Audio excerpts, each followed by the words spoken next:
Welcome back to the Sports Source. This segment brought to you by Madisonville Marine. The Downtown Knoxville Boat Show is in town March 5th through the 8th. And by in town, I mean Knoxville, of course.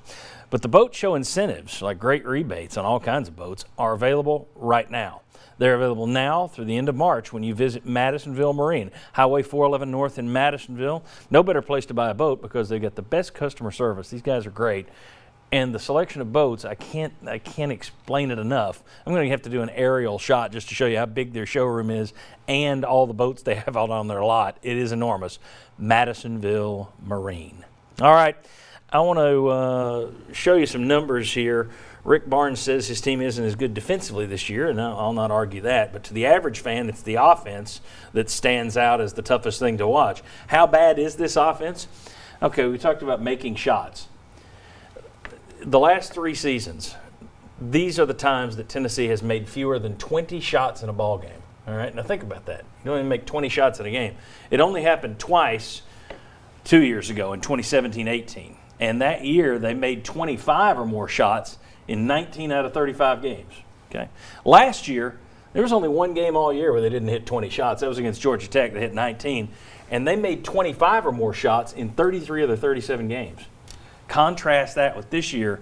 They have had 6 games already where they haven't had 20 shots in the game. Florida State, you hit 14 buckets. South Carolina, 14 in a game. And they've only made 25 or more shots in 9 of their 23 games. I thought that was, in terms of just sinking shots, they don't do it. Let's take a look at this offense, number 2. Field goal percentage under 43%. Over the last 30 years, it's happened 8 times. And you're seeing this year. It happened Barnes' first 2 years, then the last 2 years were better, and then this year.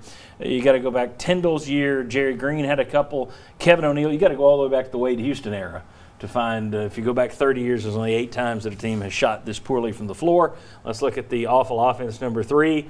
Average below 67 points per game over the last 30 years. I don't think anybody's surprised that the Kevin O'Neal seasons are there, 3 of them. Konzo had 1, Donnie had 1, and now Rick Barnes is having one under 67 points per game. And then finally, the bench isn't giving you much help. Look at the last 5 games. Tennessee bench, 3, 2, got 17. Mississippi State, 3, 1.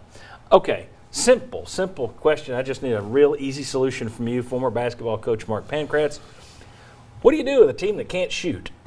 What's the solution? Yeah, I wish there was a simple answer. I think with these guys, over practice, you see their ability to shoot better than they are. They're not great shooters, but shoot better than they are. So it's the fine line of encouraging guys to shoot open shots, but then understanding sometimes there's a reason why you're open is because you're not making shots.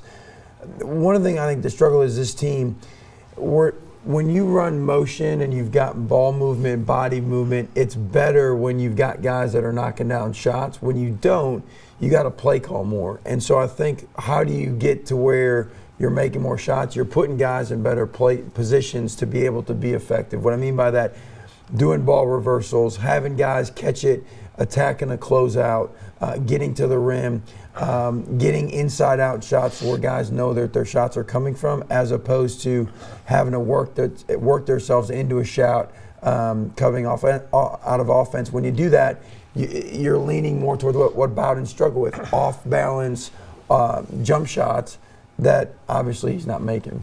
Mike, you covered every one of those teams, either TV, radio, newspaper. You've covered them all. Your thoughts on where this team is offensively? Well, at least they're scoring at the 40s.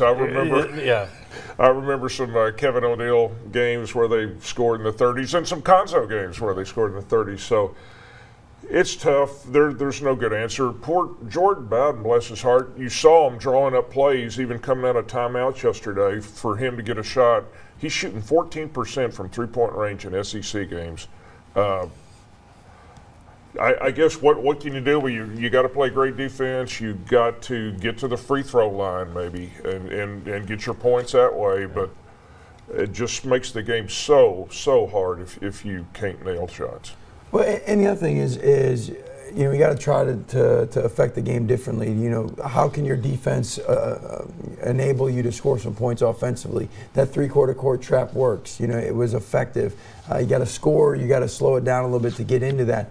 But the guys like Pember, not a great defensive player, but he looks to attack the rim. He can knock down a shot. He at least stretches the floor a little bit.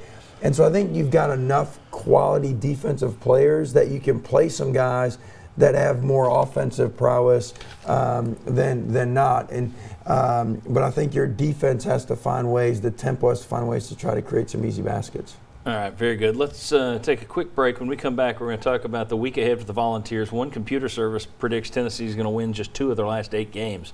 Is that a correct prediction? We'll look at that, and then we'll back to football for the rest of the 90 minutes. So come on back on the Sports Source.